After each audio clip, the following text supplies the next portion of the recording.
YKT.com birinci ekskluziv.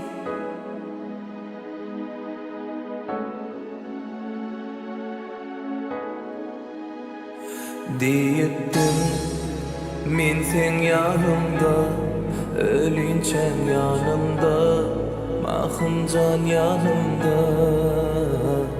Diyettim men sen yanımda, ölünçen yanımda, mahımcan yanımda. Seni bana bolan sevgi bağladı. Sana birin kadar gülüm sarılı, vada verip birbirine bağladı yüreklerimi. Meni seni menden kim ayırdı? Deyiptin men sen yanımda, ölünçen yanımda, mahımcan yanımda.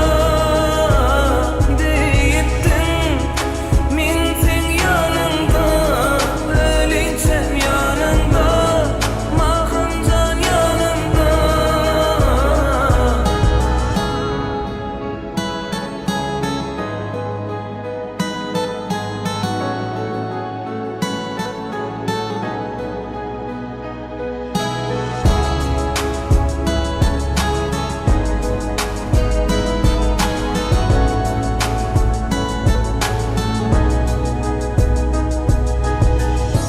Gözlerime bakıp men ki bolini, demin sana ki Cenida döneni. Yüreğimde kaldıran hasretlerim, yaralarım, birlerini ayırıp olmadığını. Deyiptin men sen yanımda, ölünçen yanımda, mahımcan yanımda. Deyiptin men sen yanımda, ölünçen yanımda, mahımcan yanımda.